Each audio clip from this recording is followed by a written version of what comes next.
Bom dia, boa tarde, boa noite para todas vocês que nos ouvem. Sejam muito bem-vindas a mais um bate-papo à luz do candeeiro. Eu sou o Francioli Araújo. Eu sou Suzana Araújo. E hoje recebemos, mais uma vez, a Luciana Renata de Oliveira para falar um pouco sobre o que mesmo? Sobre biofísica. Aproveitando a deixa da nossa querida amiga Caroline, que não está presente conosco hoje, solta a vinheta.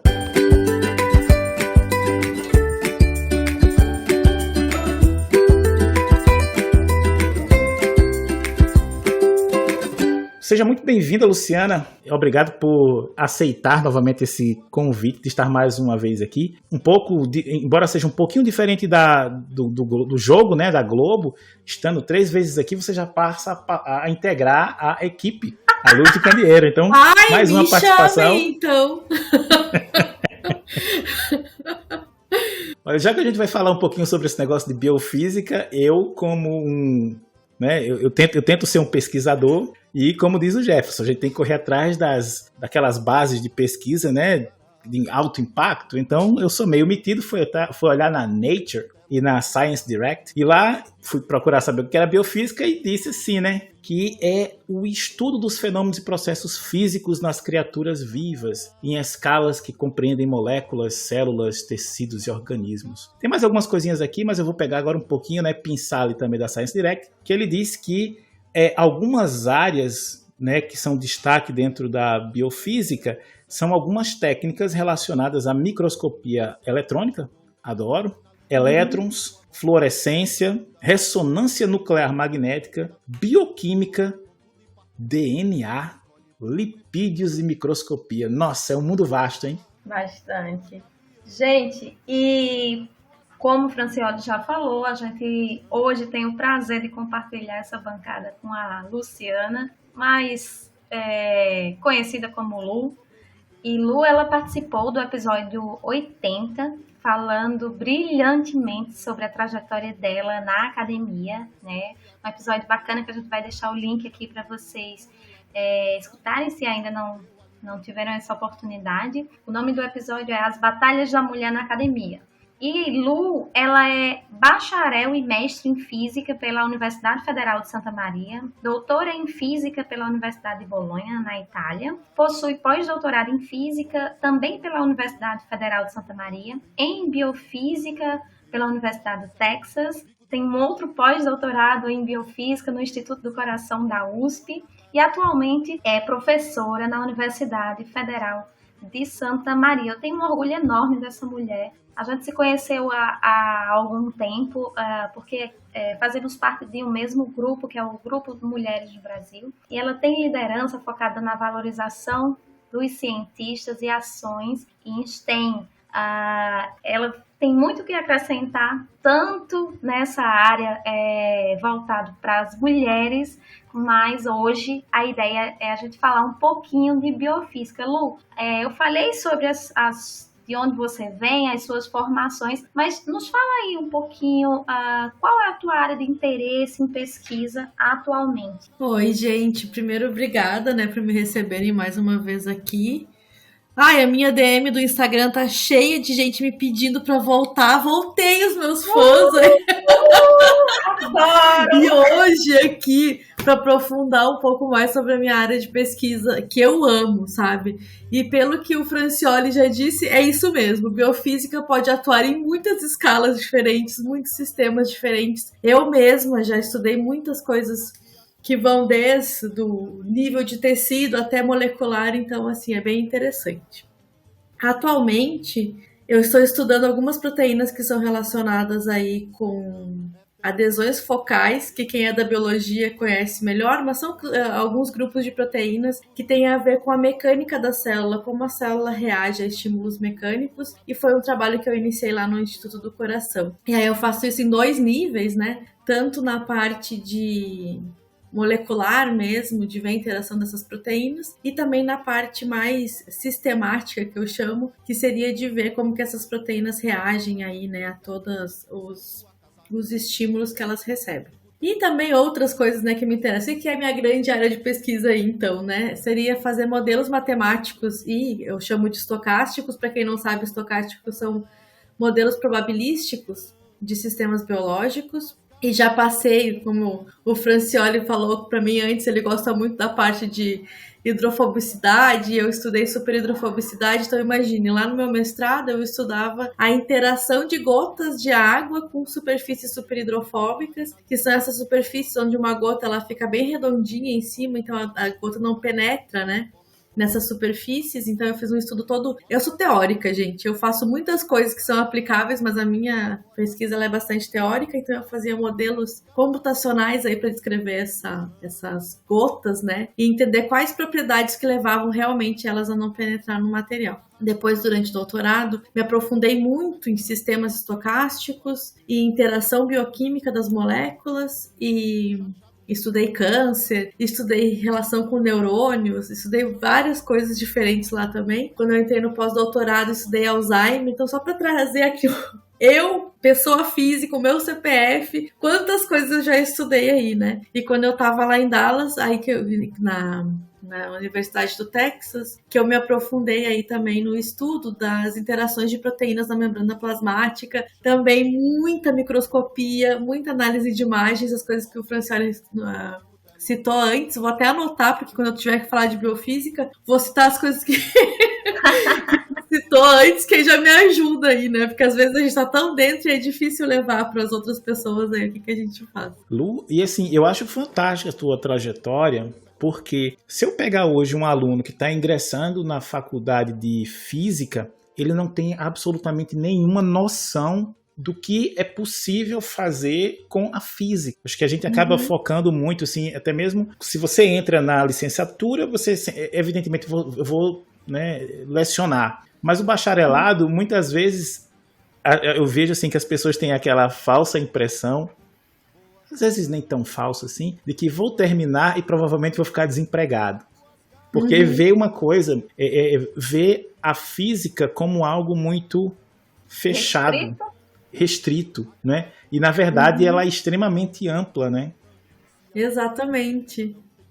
E a Su, como é física também sabe, né, Su? De todas as aplicações, enfim. De como tem física em tudo, né? Na verdade, a gente consegue modelar qualquer coisa. Tudo bem que com algumas limitações, colocando no vácuo e sendo uma superfície redonda, perfeita. Tudo vira uma esfera perfeitamente sem interação. Mas assim, pegando essa deixa aí, falando de biofísica, né? Mas dando um passo atrás, Ju, eu queria que você falasse um pouquinho para as pessoas que não têm essa noção assim, básica de biofísica, um pouquinho da diferenciação entre a física e a biologia. E só para fazer um parêntese, a biofísica parece fazer referência com a biologia e física apenas, mas se estende a muitas outras áreas. A gente utiliza bastante química, materiais e outras áreas tão importantes que não estão dentro do nome, mas fazem bastante, se fazem muito importantes, né? Então fala pra gente um pouquinho da diferenciação entre física e biologia, por favor. Inclui também aí dentro desse pacotão, né? É a computação, porque a gente precisa dos modelos computacionais também para fazer análises e tudo mais. Então, vou começar indo um passo atrás. Estatística. Estatística, exatamente. Era exatamente nesse ponto que eu ia tocar agora, que eu tenho conversado muito com os meus colegas e agora que eu voltei há pouco tempo para Santa Maria, tenho reencontrado os meus colegas de faculdade, né, de mestrado, e aí a gente tem discutido muito, e a gente foi para áreas completamente diferentes. Mas às vezes eu consigo ajudar eles, mesmo na astrofísica, ou no magnetismo, no eletromagnetismo, enfim, na nanotecnologia, em várias áreas, e eles ficam impressionados como que eu, estudando biofísica, que eu tenho um outro perfil, enfim, os meus objetos de estudo é totalmente diferente, como que eu consigo ajudar eles? Eu sempre digo, gente, na ciência, é tudo estatística. O que a gente quer é provar que duas coisas são iguais ou duas coisas são diferentes. É isso. Aí muda se é banana, se é laranja, se é célula, se é material, não interessa. Mas o problema é esse e muitas vezes o que a gente precisa fazer é o mesmo tipo de análise. Então, o que aconteceu, né? Nos últimos partir da década de 70, que começou a produzir muito dado, né? Com a evolução tecnológica e tudo mais, mesmo o desenvolvimento da computação mesmo, assim, não só naqueles grandes computadores que ficavam dentro de laboratórios muito especializados, né? Foi se domesticando, vamos dizer assim. Se começou a produzir muito mais dados. E aí, na biologia, o meu entendimento, espero que nenhum biólogo ou bióloga escute isso, daí vai vir me dizer que não é bem assim. Eles gostam muito de fazer, enfim, né? O que é mais feito é uma análise qualitativa dos fenômenos, enfim, né? Dos experimentos e tudo mais. Eles não fazem uma análise tão detalhada do quantitativo. Um pouco eles conseguem já usar, né? Modelos estatísticos, e agora eu vou falar uma coisa um pouquinho mais, né, nichada aí da área, conseguem lá calcular um p-valor, mas usando só um teste T, sem ter muito critério sobre as distribuições. Então, mas eles fazem análises muito simples, é isso que eu queria dizer, né, que as análises são simples. E essa imagem mais qualitativa das coisas, tanto que em biologia, para qualquer coisa que tu vai fazer. Por exemplo, eu que estudo proteínas. Se você vai ver uma proteína, tem uns 40 nomes para a mesma proteína. Eles não têm tanto esse critério, né, da simplificação ou do que a gente faz, né, na física, que a gente quer ter uma lei mais geral, né, da generalização das coisas. Lá, na biologia, eu acho que é isso, é só exceção. Regra existe pouca, existem muitas exceções. Mas aí foi se fazendo, cada vez que foi se produzindo mais e mais dados, eles não tinham ferramentas para analisar esses dados. Aí foi aí que entrou a parte da física, né? Porque a gente é muito acostumado a criar modelos, né, baseado em dados, ou mesmo teorias, enfim, todo esse desenvolvimento. Então a física seria a ferramenta que traz um significado que é palpável, que é em números, que é em modelo, que é em equações. Metodologia mais analítica, né? Exatamente. Então, é aí que entra a física. Então, nesse combinadinho aí da biofísica, seria isso. Mas como tu mesmo falou antes, isso não é só biologia e física, né? Eu faço vários modelos que são bioquímicos, então precisa também do entendimento das interações químicas e tudo mais. E para poder rodar esses modelos, a gente precisa de computação pesada, né? Para poder conseguir, porque os sistemas são muito complexos. Eu acho que isso é uma coisa que eu esqueci de falar antes, mas foi o que me fascinou de estudar biofísica, é a complexidade dos sistemas e como que cada vez que eu estudo mais eu vejo que menos eu sei e quanto tem ainda, sabe, para ser descoberto e o entendimento, por ser assim, só a exceção. Não existe regra na biologia. A gente tenta aproximar algumas coisas, mas é para um sistema muito pequenininho comparado com toda a complexidade, mesmo que seja de uma célula. Imagina um organismo inteiro, né? Então, assim, para mim é impressionante, assim. A complexidade. Uma das perguntas que eu tinha em mente era saber como você chegou na biofísica, né? Você queria física pura, aplicada? Como é que foi esse processo aí? Te apresentaram? Teve algum, sei lá, seminário na universidade? Opa, agora eu quero isso. Como é que foi? Quando eu entrei na faculdade, e uma coisa que o Francioli estava falando, que quando, né, os alunos entram no primeiro ano, enfim, da física, nem imaginam o universo de aplicações que a física tem. E muitos entram na faculdade querendo fazer astrofísica, né? Porque é o que eu acho que é mais palpável, é o que tem mais divulgação científica sobre, enfim. E tem Star Wars, né? Outros filmes de ficção científica aí. E aí tem uns heróis físicos, né, nesses filmes e nas séries. Eu entrei na física, na verdade, porque eu queria trabalhar com física médica, era isso que era a minha intenção. E isso sim, quando eu entrei na física foi porque eu vi uma palestra de um físico médico e me fascinou, assim, eu achei incrível a possibilidade de estudar uma coisa que eu gostava tanto, que era física, que eu já gostava no ensino médio, né, e poder aplicar na vida das pessoas, poder ajudar outras pessoas, para mim me parecia muito incrível. E aí quando eu entrei na faculdade não tinha física médica no departamento de física, até hoje não tem aqui em Santa Maria. Então eu comecei a pensar em outras possibilidades. E aí quando eu comecei a me aprofundar um pouquinho mais, eu fiquei fascinadíssima por mecânica quântica. Acho que como muitos outros, né, físicos, assim, a entender essa... Francioli tá morrendo aqui. É maravilhoso, toda essa probabilidade, né? Pensar nesses quantos de energia que não era contínuo, então aquilo para mim foi fascinante. E aí eu entrei por uns 2 meses no laboratório que estudava nanotecnologia aplicada muito com a mecânica quântica e faziam algumas simulações, que foi lá que eu comecei a pensar, nossa, legal essa possibilidade também de simular coisas, de usar modelo computacional. Só que não tinha bolsa nesse laboratório para mim. Isso como iniciação científica. Isso, lá na iniciação científica, eu tava no 3º ou 4º semestre. E aí não tinha bolsa pra mim nesse laboratório, enfim, o professor falou que o critério dele era quem chegava primeiro ganhava a bolsa e tinha um aluno na minha frente, então não se sabia quando que ia ter bolsa pra mim. E aí entrou esse professor novo no departamento, que foi meu orientador, e ele tinha bolsas, e aí ele falou, de repente conversa com ele. Quando eu fui conversar com ele, ele me abriu, assim, sabe, um artigo de biofísica e falou, não, eu estudo câncer. Na minha mente foi assim, ó...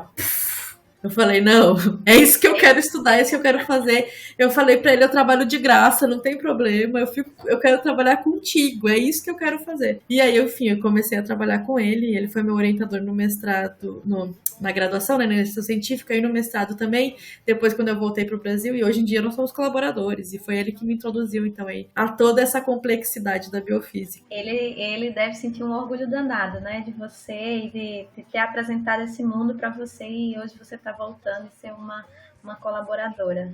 Ele fica muito feliz. Eu vou botar um parênteses, vou abrir um parênteses aqui, porque a madrinha do nosso podcast, a professora Mônica Cota, né, que é presidente da SBPMAT, ela é física e também tem interesse na área de biofísica. Então, assim, acho que uma das primeiras palestras que a gente assistiu com ela e de uma conversa que nós também tivemos aqui com ela no podcast, ela fala sobre esse mundo maravilhoso, né, do biomateriais, biosistemas. Aí você ainda tem essa questão de gostar muito, né, porque eu digo assim, eu realmente preciso fazer curso para conversar com físico. Eu tenho esse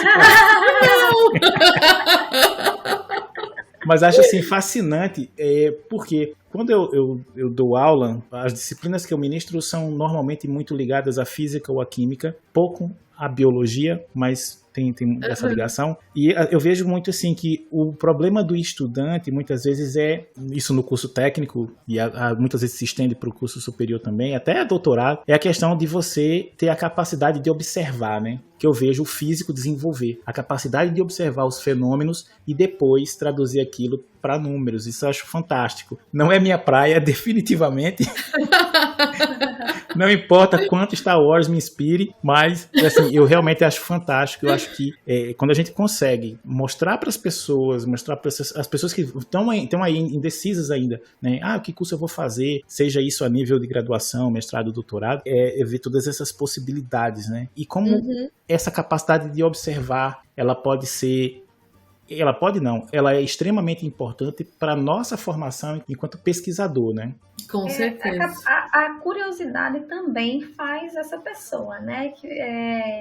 Quando você é estimulado a ser curioso, você vai catar respostas, você vai atrás, isso em qualquer área, né? Não só na física, mas eu vejo que o que Francioli falou, da gente conseguir traduzir em números os fenômenos observados, reflete um pouco dessa curiosidade, dessa... a física, diferente de Lu, eu entrei na física toda errada.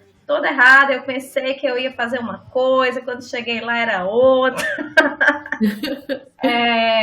Eu sempre gostei da física, a física básica, a física do ensino médio, aquela com os bloquinhos, Newton até morrer. Aí eu, gosto disso, vou estudar isso e tal. Ninguém me disse o que era licenciatura e o que era bacharelado, não. Eu descobri quando eu estava no curso. Então, quem estiver nos escutando aqui e for do ensino médio, gente, busquem a diferença antes de entrar numa universidade, ok? Mas eu sempre tive em mente, como o Lu também teve, essa coisa de ajudar pessoas, né? De ir para física médica, essa coisa de ajudar pessoas. Então isso era primordial para mim. E aí quando eu fiz a licenciatura, eu disse, massa, eu vou contribuir com as pessoas, eu vou impactar pessoas ensinando. Porque eu não tive referência de professora mulher, eu queria isso, eu queria ser uma referência, né? Mas aí, ao mesmo tempo, eu trabalhava num hospital e eu conheci a física médica também. É tanto que o meu trabalho de mestrado tem uma transição aí com a física médica. E eu pensava muito em me direcionar para a física médica. Mas, assim, infelizmente, a gente, devido às coisas da vida, né, a gente não pode fazer tudo que almeja. Eu tive que sair pela tangente e me voltar para a física pura, né, no doutorado. Mas ainda priorizando essa coisa de ajudar pessoas e de, enfim, é tanto que a conversa que eu tive com o meu orientador do doutorado, ele me apresentou o projeto, eu digo, ok, tá, mas como isso pode ajudar pessoas? Aí ele foi me mostrando que era trabalhar com magnetohipertermia, existia tratamentos baseados em magnetohipertermia, que a gente ia estudar materiais que poderia auxiliar no tratamento de câncer. Eu disse, opa, é aí. Então, assim, por caminhos diferentes, eu e Lu, a gente seguiu um mesmo propósito, né? E é interessante como a física, ela dá essa possibilidade. E a gente consegue conversar com pessoas de materiais, com pessoas da biologia, com pessoas da química, com pessoas... E é uma área de pesquisa que abrange muita coisa, né? E seria muito interessante as escolas, acho que hoje talvez tenha mudado um pouco mais, né? De abrir um pouco a mente e sair daquela ideia, não, você vai ser professor de física, você vai ser professor da universidade, ou você vai pesquisar em astronomia, ou... Não, tem outras áreas, inclusive o mercado de trabalho agora está pescando físico por causa da alta habilidade com computação. Então, e a capacidade em resolver problemas, né? Então, é bastante interessante essa questão de transitar entre outras áreas e conseguir esse diálogo fluido, né? Mas eu vou deixar a Lu falar. Ok, Francioli? Olha, ele tá quase me batendo aqui, gente. Eu tô contando seu tempo. Daqui a pouco eu corto o microfone. Vai, Lu. E dentro da biofísica, me diz aí, 2 pontos que eu acho que vale a pena a gente conversar. Primeiro, os desafios que vocês, né, se bateu aí dentro dessa área, que é abrangente, bacana pra caramba, mas e os desafios, as dificuldades? O primeiro ponto. E o segundo ponto é a cooperação. Como é? Eu acho que esse é o grande ponto, é a cooperação, Su. E Fran, vou te chamar de Fran, tua amiga aqui também, Ângela, já é íntimo. Porque na teoria, e em todos os meus currículos e todas as cartas de apresentação que eu já fiz na minha vida, desde que eu entrei na área da biofísica, que foi lá atrás, né?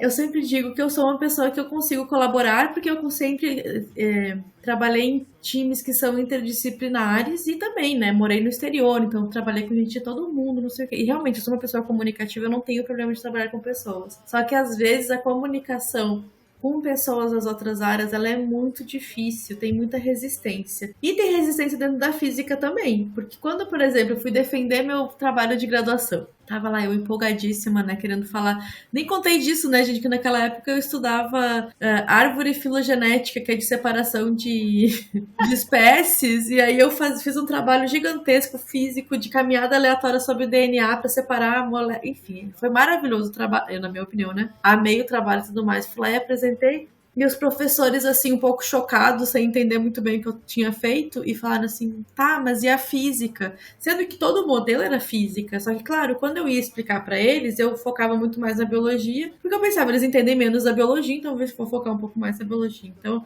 já ali tinha resistência. Aí depois, quando eu fui migrando cada vez mais pra a área da medicina, interagindo com médicos, biólogos, biomédicos, é sempre a mesma coisa. Tá, mas isso são só números. Cadê a prova experimental que isso está acontecendo? Por que que é desse jeito? Então eu acho assim, que na teoria a cooperação é muito boa. Traz sim outros pontos de vista, mas é cansativo tu ter que se provar o tempo inteiro em todos os lugares. Que não tem um lugar de conforto, em lugar nenhum tu tá confortável, sabe?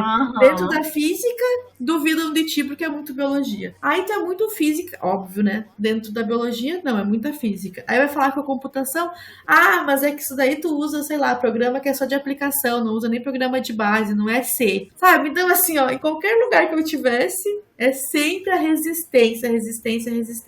E eu acho, olha eu, né, minha modéstia, mas eu acho que é assim, né, quem tá começando uma coisa nova, que não é tão nova a biofísica, né, mas quem tá começando alguma coisa nova para os lugares onde eu estava, é isso, tem resistência, as pessoas não querem mudar.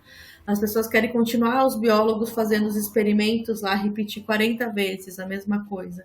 E depois lá ir olhar no olho se tá bom ou não fazer um teste estatístico, enfim. Os físicos querem continuar aplicando as coisas mais dentro da física, onde eles entendem melhor, onde eles entendem as condições. Os matemáticos também dentro deles, os químicos lá, o pessoal da computação. Então tem essa resistência, assim.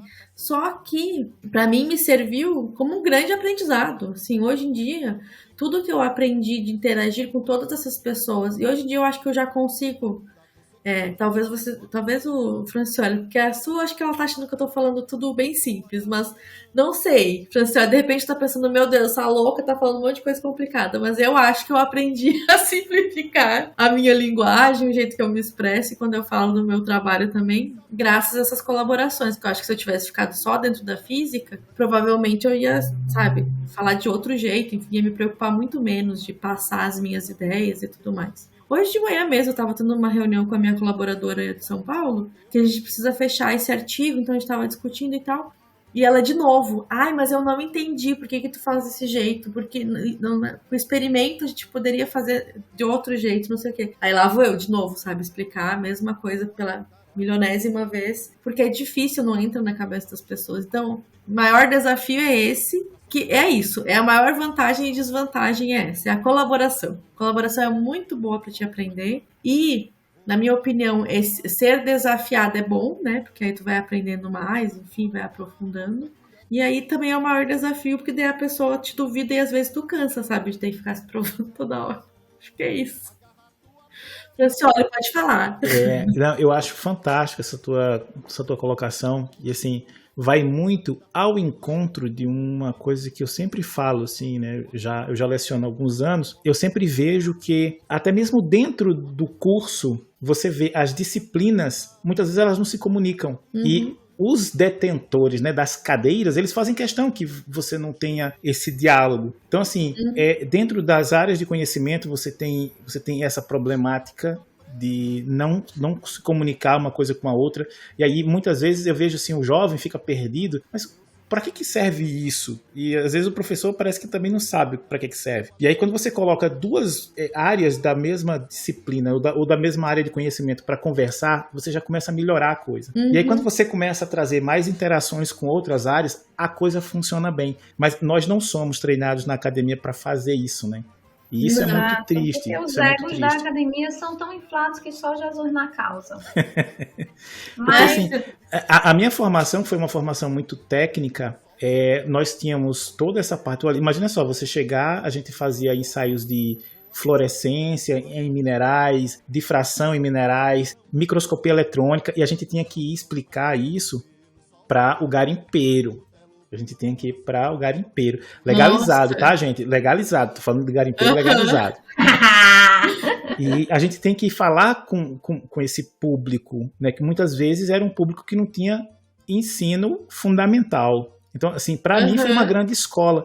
E acho que por isso que eu critico tanto hoje a forma como a gente lida na academia, né? E que acho que a gente precisa fazer isso, ter mais espaços para dialogar dentro da mesma área de conhecimento e dialogar com outras áreas de conhecimento, porque aí você passa a ter o conhecimento de interfaces, áreas de interface que são riquíssimas, né? E que hoje são tão ricas que se sobressaem. Você, por exemplo, materiais, né? A área de materiais hoje é uma área que, quando você pensa em materiais, normalmente você não faz uma associação inicial à física, à química, à biologia. Eu vejo ela como uma área de interface entre essas áreas de conhecimento, mas que ela se sobressaiu às suas áreas de origem. E, assim, para acrescentar no que Lu falou e no que Francioli falou, eu acho o seguinte, que às vezes está se tratando do mesmo objeto e as pessoas se comunicam de formas diferentes e não se entendem, né? E isso não é só na academia, às vezes no ensino médio, gente. A gente foi ensinado a aprender blocado, né? Física, química, biologia, matemática. Então, é como se uma coisa não conversasse com a outra. Recentemente eu estava dando uma aula falando sobre energias e energias renováveis, energias isso, né? Deixei ali o meu quadro para o pessoal terminar de fazer as anotações. E aí o professor depois veio falar comigo, você deu aula do que eu dei na semana passada. E ele é biólogo. Então, assim, se nós tivéssemos conversado, talvez a gente tivesse feito ali um seminário muito mais abrangente. Exatamente. Né? Então a gente fala às vezes das mesmas coisas, mas com olhares diferentes. Isso, inclusive, é o que o Enem quer, né? Que as pessoas pensem ali de forma multidisciplinar, mas infelizmente nós não fomos instruídos assim. Talvez essa nova geração consiga, ao longo do tempo, mudar um pouco isso, né? Não 100%, mas talvez consiga mudar. Suzana, mas isso lembra muito para mim o ensino médio integrado que a gente tem nos institutos federais. Que de integrado não tem nada. A gente não consegue integrar justamente porque existe essa resistência. É só um título. Existe uma resistência muito grande, né, dos colegas, professores, em fazer essa integração. Né? E aí sim a gente tem. Eu acho que dá significado, né, porque a gente está ensinando. Com certeza. E até os livros hoje em dia, eles estão vindo assim. Quando você diz assim, existe essa resistência, existe mesmo. Os livros, eles não estão vindo como física, biologia, matemática, não, eles estão vindo integrados. E os professores estão tendo maior dificuldade de catar ali os seus conteúdos para continuar dando aquele conteúdo de forma blocada. Mas é isso. Não, e é isso mesmo. Então, eu só queria fazer um comentário aqui do que vocês falaram, porque eu fico nervosa. Porque, imagina, gente, não acontece na escola, não acontece na universidade, não acontece no centro de pesquisa, não acontece em lugar nenhum. Porque uma dor que eu tenho, inclusive quando eu cheguei na universidade, eu falei com o chefe de departamento, eu falei, eu não sei o que a pessoa que tem laboratório do lado do meu faz. E como é que eu posso fazer uma colaboração? E assim, a gente sabe que colaboração e cooperação é o que faz a energia rodar, né? É física. É muito mais efetivo. Né? Sim, é muito mais efetivo. E eu falei pra ele, eu não sei o que essa pessoa faz. Mas a gente precisa achar alguma solução para ter comunicação, para as pessoas saírem de dentro do laboratório e achar que estão fazendo uma coisa genial, mas que é aqui, assim, sabe, limitada. E aí ele me olhou e falou assim, Luciana, não tem como. É tudo diferente. Não é diferente a mesma coisa. Eu não comecei falando pra vocês que todos os problemas são comparar ser igual ou ser diferente. É isso. O problema da ciência é esse. Resolvi o paradigma da ciência. Mas é isso, sabe? E eu tenho sorte, claro, como eu sou professora substituta, eu ainda divido sala com outros 2 professores. E aí eu converso um monte, porque daí eu fico perguntando, falando. Uma delas é mais voltada para área de radiologia e o outro é para meteorologia, e eu ajudei ele a fazer coisa de meteorologia, gente. É escala de quilômetros. Eu faço escala que é de milímetros ou de nanômetros, mas entende que a questão é a mesma? Era comparar coisas. Então, assim, sabe? É só querer, só que ninguém quer. A verdade é essa. Ninguém quer sair da zona de conforto. Ninguém quer trabalho, né? Exato. Até dentro da... como o Francioli falou, dentro da mesma área ainda tem uma resistência, porque vamos falar da física ali. Tem a física experimental e a física teórica. Eu não estou falando nem de áreas... Não estou falando nem de magnetismo. Estou falando de física experimental e física teórica. Existe uma rixa... Não, porque o teórico, aí o outro, não, porque o experimental, aí os experimentais dizem, fulano fica manipulando, lagrangiano e publicando. Aí o teórico vai e diz assim, fulano bota um pouquinho de mistura a mais no material e publica. Não é assim, não vamos simplificar as coisas. Tudo, assim, se a gente dialogasse mais, talvez houvesse uma interação bem maior. Esse negócio que o Lu falou aí, vamos sair dos laboratórios, vamos conversar sobre, né, é extremamente importante. Vamos fazer seminário do que a gente faz, vamos perguntar ao colega, ou aprender com o colega. Então, a gente acaba se batendo ali, talvez também, não só nos egos, mas nos deadlines, no dia a dia, e ninguém quer sair da sua zona de conforto, né? Ninguém quer. Embora você consiga contribuir com outras áreas, Lu, ainda é sua zona de conforto no sentido que você vai trabalhar com simulações e que você já está habituada e tal.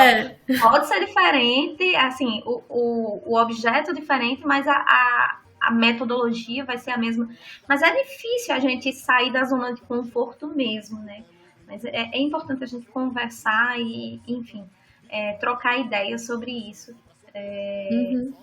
Mas, assim, no início, Lu, você estava falando alguns exemplos, né, de trabalhos que você já fez, aplicados a proteínas, aplicados a câncer.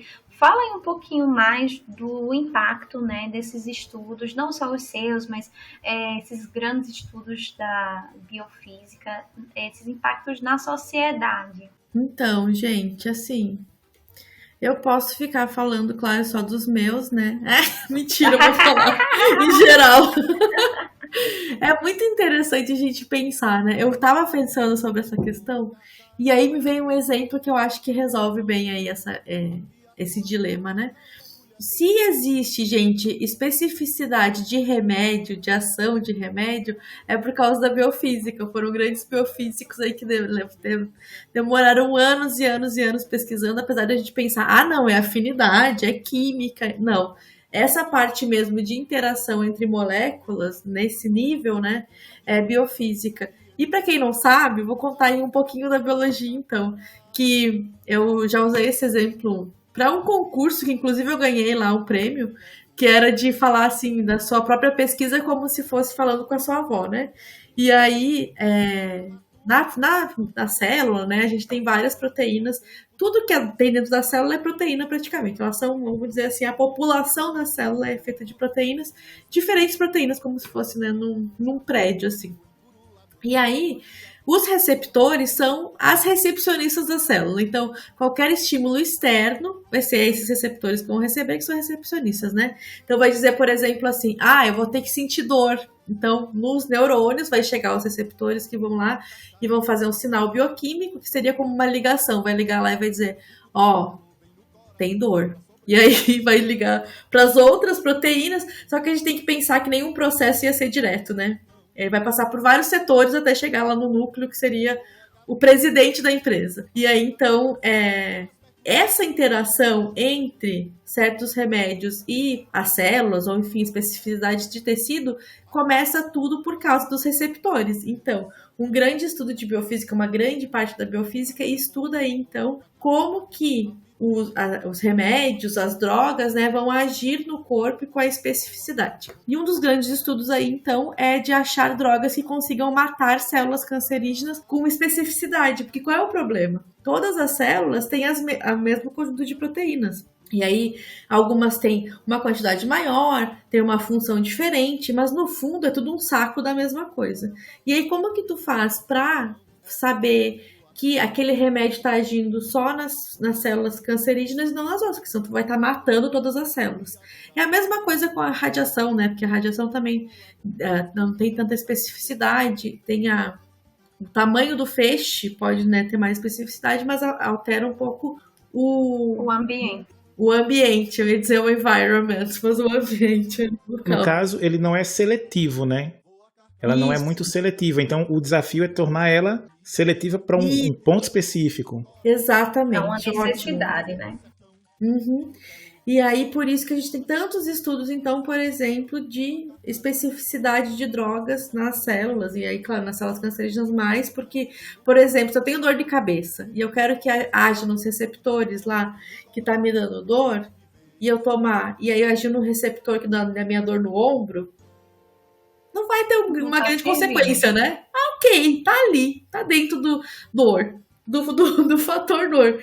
Só que se eu tô matando, por exemplo, sei lá, tem um câncer de pele com metástase. Metástase é quando a célula migra, né, dentro do corpo. E aí, eu tenho câncer de pele, e aí ele tá atingindo todas as minhas células do sangue, aí já é outro problema, né? Porque, de repente, tá criando ainda mais problemas do que o próprio câncer. Então, claro, por que tem tanto estudo em câncer? Primeiro, porque é super complexo, né? Não tem um câncer só, cada pessoa tem o seu. E aí também essa especificidade. Então, essa foi uma das coisas que eu lembrei, assim, que eu acho que é bem interessante de pensar, e é só uma das aplicações, tem outras tantas, mesmo saber de migração celular, como diminuir migração. E aí o que os estudos têm mostrado é que para alguns tipos de câncer, eles conseguem identificar qual seria a combinação né, de proteínas que está envolvida naquele câncer especificamente, então eles conseguem atacar aquele tipo de célula com mais especificidade. Interessante. Você falando aí de especificidade e como a gente consegue, assim, dentro da área de materiais, manipular materiais para fins específicos desse mesmo modo. Enfim, a ciência é como você disse. É a mesma coisa, só que os objetos são distintos, né? Exatamente. Bacana, Lu. E manda, Francioli. Não, eu tô mais aprendendo aqui, ué. Mas eu vou mandar uma aqui, deixa eu ver. Você falou sobre exemplo de estudo que impacta na sociedade. E aí eu vou deixar essa outra para você perguntar. Eu vou agora numa minha, que eu pensei agora, da minha cabeça. É ótimo, essas são as melhores. Quer dizer que tu tá entendendo para te poder criar perguntas, é porque tu tá entendendo. Ou não tô entendendo e vou perguntar assim mesmo, né? Não, tá entendendo sim. Mas, assim, eu acho que teve muito recentemente, nós tivemos um evento da SBPMAT, onde foram trazidos inúmeros casos de projetos que nasceram dentro da universidade e se transformaram em negócios. Uhum. E eu vejo, assim, que é uma área que tem um potencial muito grande, né? De empreender. Mas não aquele empreendedorismo, né, safado que assim, empreenda sua carreira, acorde às 5 da manhã. É um negócio muito mais. Não é coach, né? Durante a sua trajetória, você chegou a trabalhar em algum projeto que se transformou em negócio? Engraçado tu me perguntar isso, porque eu tava conversando sobre isso hoje. Eu, especificamente, fiz um treinamento gigante aí, que eu sou curiosa, né? Eu acho que as físicas todas são. E a gente é metida, a gente se mete em tudo quanto é lugar. E é por isso que eu tô indo na biofísica, né? Porque assim, posso resolver qualquer problema. Quando eu tava lá em Dallas, teve na verdade, nos Estados Unidos, assim, comumente, eles dão muitas possibilidades pra gente, sabe? De pensar fora da academia, fora da única carreira acadêmica e tudo mais. Então, eles ofereceram esse curso, que era um curso bem longo, primeiro de preparação, entendimento do que era uma empresa, uma startup, como resolver, né, um case, como você disse, enfim, propor uma ideia que pudesse ser utilizada para a indústria e tudo mais. Aí a gente fez todo esse passo a passo, também ensinavam a gente como interagir com pessoas fora da área, como aproximar com as pessoas, sabe? Como conversar, como se vender e como que a gente tem muitas habilidades que são usáveis em várias áreas, que a gente nem tem noção. Mas só com o fato de ter feito um doutorado, um mestrado, e aí como a gente tem habilidades assim, que eu nem sabia, que eles chamam de soft skills, né, em inglês, que eu não sei como é que é em português, por isso que eu falei. Mas acho que é a mesma coisa, né? Já que entende. Então, mas são as nossas habilidades que não são aquelas que a gente é treinado, né? Mas é mais o que vem mesmo do feeling da gente e tudo mais. E aí, no final, a gente teve esse desafio de passar 3 dias numa incubadora lá. Naquela época eu nem sabia o que era incubadora, mas aprendi. Aqui a incubadora são esses lugares, né, onde nascem as empresas, as startups. E é engraçado essa história de startup, né? Tem startup que tem 40 anos. O conceito geral startup é de começar, né? Seria um pontapé inicial de uma empresa para depois ou falir ou virar uma empresa, né? Mas enfim, aqui no Brasil tudo é startup ainda. Mas lá era então essa incubadora de startups e aí a gente teve que fazer uma solução então para um problema deles que não tinha nada a ver com a minha área, com nada. E aí lá a gente tinha um grupo de 3 pessoas, a gente fez a proposta, a menina amou, inclusive aplicou lá na empresa dela, porque ela queria ter mais vendas. Imagina, 3 físicos falando de como a pessoa podia vender mais, mas a gente pensou, conversou, deu várias alternativas, enfim, e deu certo. Aí lá mas respondendo a tua pergunta, não, eu não tenho nenhuma empresa ainda. Eu ainda vamos conversar sobre isso. Germinando as minhas ideias, eu queria muito, porque eu acredito muito nisso, e aí nesses anos aí, né, viajando o mundo, sendo nômade, eu fui aprendendo uma coisinha aqui, outra coisinha ali, e agora quando eu voltei aqui para Santa Maria, eu reencontrei um ex-professor meu, de novo, viu, gente, se eu não converso, eu não ia nem ficar sabendo, mas daí fui lá conversar, né, eu falei, voltei, não sei o que, e aí ele falou, eu sou o diretor da inovação aqui de Santa Maria. me apresentou, enfim, toda a estrutura que tem aqui. E agora eu estou envolvida com várias empresas. Inclusive, semana passada a gente enviou projeto para iniciação científica, porque a Suzana sabe, né? Eu tenho esse grupão aí de iniciação científica que eu comecei aqui em Santa Maria, e eu preciso dar um jeito de conseguir bolsa para esses meninos, né? Então, assim, eu comecei a introduzir eles também para essa ideia, sabe, de que eles podem trabalhar na indústria, não só, como eles também podem abrir as próprias empresas dele. E hoje, de tarde, eu estava conversando com outro colega meu, e ele falou, Lu, a gente precisa abrir uma empresa. E eu falei, claro, vamos fazer alguma coisa, né? Então, eu ainda não fiz, mas assim, tá na minha to-do list. Aí, pensar em alguma coisa, e para mim a solução para muitas coisas é essa inovação. E eu gosto, sabe, desse não é nem comportamento, mas sabe, essa cultura, vou chamar assim, das empresas, desse negócio de ter como é que eles chamam, gente? Esses coworking, coworking, discussões, sabe? Eu acho muito legal. Inclusive, eu faço as minhas reuniões com os meus alunos nesses espaços de coworking da universidade para tirar eles de dentro da sala de aula, pra gente sentar em roda, pra, sabe, ter outra impressão, escreve nas paredes, nos quadros e tal. Eu acho que eles já se sentem assim, muito mais colaborativos comigo, porque essa construção, sabe? Não ficar tanto aquela coisa de cima para baixo, que para mim não existe, porque para mim o conhecimento é construído assim, né? Na horizontal, assim. Então, nossa, eu misturei um monte de coisa, mas eu acho que respondi, não sei. Respondeu sim, Respondeu. Eu fiquei impressionado com a pergunta.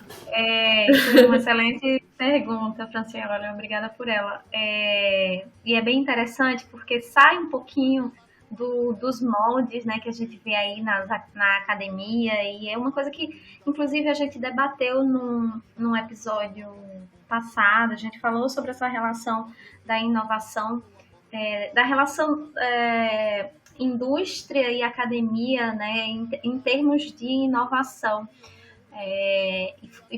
E Tiago, que foi a pessoa que veio falar sobre isso, ele falou exatamente que a dificuldade, Tiago, ele faz parte, ele faz o elo de ligação entre a academia e a indústria.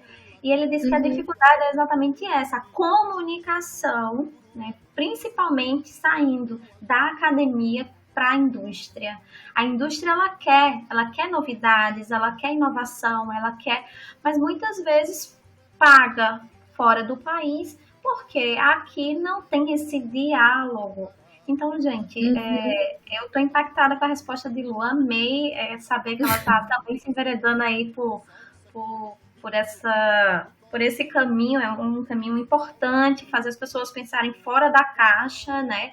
E não só apenas nessa resolução de problemas. Não, a gente pode resolver tantos outros problemas. Basta a gente conversar e entender quais são as fontes, né, desses problemas. Então, Lu, para completar essa oportunidade de você aqui, que a gente está desfrutando, está gostando. Ela tem uma conversa muito solta, né, Francioli? É uma delícia conversar com essa mulher. O ruim é porque fica difícil a gente não passar de uma hora, né? Exato. Exato. Ai. Bem, Lu, para complementar a delícia dessa conversa aqui, vou com mais uma pergunta, acho que vai ser a minha última, né? A gente já falou um pouquinho ali, pincelando alguns trabalhos que você já fez, mas eu queria que você falasse um pouquinho da sua pesquisa, aquela que tem a ver com câncer. Faz aí um resumo para leigos, né? Qual é a ideia e onde você chegou e onde pretende chegar? Então, a minha pesquisa com câncer, ela é infinita. Eu acho que nunca vou chegar no final, né? Porque a gente vai se adaptando. E talvez essa seja uma característica importante de quem ia trabalhar numa área mais assim, interdisciplinar, é não ter muito apego, sabe? Assim, vai indo, e aí vai mudando, e vai aprendendo outras coisas, pensando em outras possibilidades, assim, né? Então, eu já fiz diferentes níveis, né? Eu já olhei, por exemplo, no nível genético mesmo, nos genes, como estudar redes genéticas. Eu não sei se está ficando muito complicado, estou tentando, tá? Que seria assim, no DNA, então, né? Uma das coisas que acontece muito em câncer é quando tem um dano de DNA, quando na reprodução, não é reprodução que chama, mas enfim, quando a célula ela se divide, né, tem algum dano e aí isso é propagado depois para as outras gerações. Que eu acho que isso mais ou menos está no senso comum, né, com o nosso material genético, que é o que a gente passa, é o DNA.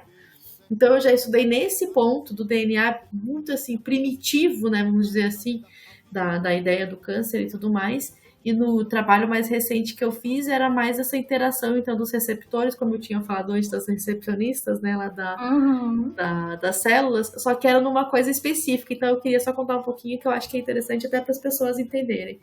O que acontece? Por que o câncer é tão prejudicial, então, né, na gente? Claro que tem inúmeros tipos de câncer e inúmeras maneiras das coisas acontecerem. Mas uma coisa muito comum é que quando se forma uma massa, né, de câncer, então quando tem um aglomerado de células ali, o câncer vai tentar atrair o máximo de nutrientes e oxigênio para poder crescer mais. É como se fosse um organismo assim, dentro do nosso organismo, né, muito guloso assim, e aí que ele quer aumentar, ele quer crescer, ele quer se reproduzir, enfim, e expandir. E aí, então, o câncer, né, ele quer crescer, ele quer expandir. Então, o que acontece? Um dos mecanismos muito importantes é esse de vascularização do câncer. O que acontece? Que é criar novas veias. Então, ele começa a mudar todo esse aparato, né, de veias que a gente tem no nosso corpo para atrair para ele. E o estudo que eu fiz era para evitar, então, o crescimento de novas veias, esse receptor específico que a gente estudava, que era específico mesmo de células de veia, para bloquear em células cancerígenas, então, esse crescimento dessas veias para fazer com que esse câncer, não ia eliminar o câncer, mas pelo menos ele não crescesse mais e não tivesse, então, todas essas conexões. Então, o último ponto aí que eu estudei de câncer foi esse, e agora eu tô entrando um pouquinho com toda essa parte da mecânica das células também na migração celular, e isso é importante para metástase, né, que quando uma célula cancerígena vai de um lugar para o outro, enfim.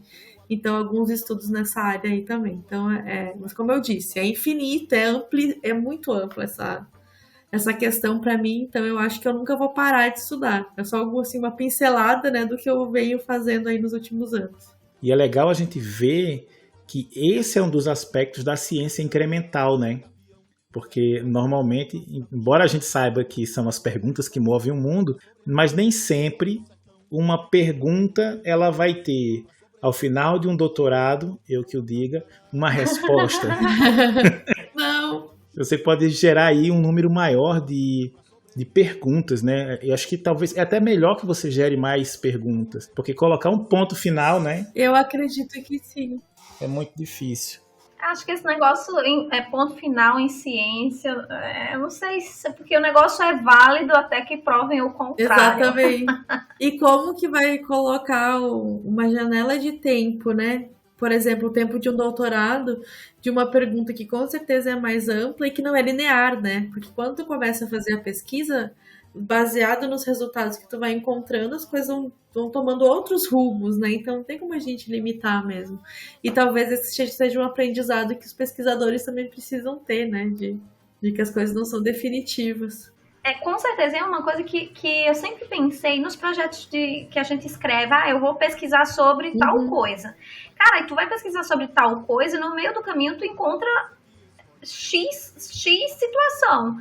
E aí, se tu não entender X situação, tu não vai entender aquela coisa inicial. E nisso, o projeto de pesquisa, às vezes, ele fica pela metade, não porque você não teve capacidade de concluir, mas porque tinha tantas outras coisas ali, lateralmente, para se entender, para construir uma ideia, que às vezes aquele time não é suficiente. E aí, isso entra o time do mestrado, o time do doutorado, o time do pós-doc, enfim.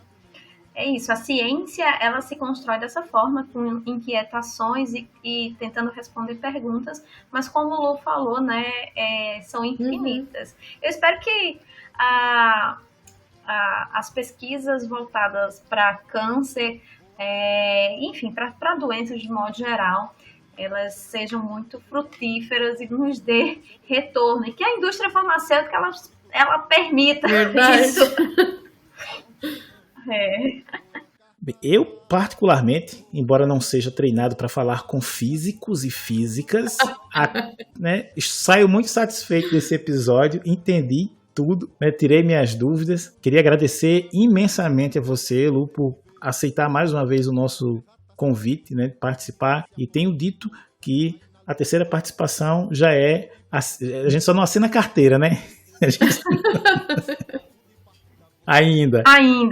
Então, assim, agradecer imensamente, esperamos que você possa, né, ter a disponibilidade de estar aqui mais algumas vezes conosco. E agradecer também a todas as pessoas que nos ouviram até agora, foram resilientes.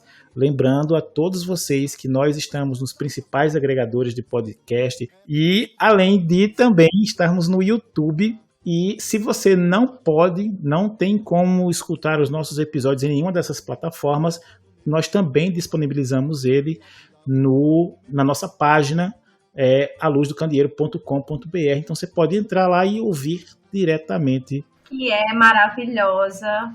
Só hashtag tenho É isso aí. Então, deixar a Luciana, né, fazer as suas considerações finais. Gente, obrigada mais uma vez por terem me recebido. É incrível como eu me sinto à vontade, assim, tô em casa aqui, falando. E assim, me chame, porque se tem uma coisa que eu gosto de fazer, e a Sus já sabe, é falar. Então, assim, ó, tô aqui, ó, na minha zona de conforto mesmo, de poder falar aqui hoje. E eu fico muito feliz, que é a primeira vez que eu tô falando sobre a minha pesquisa, né?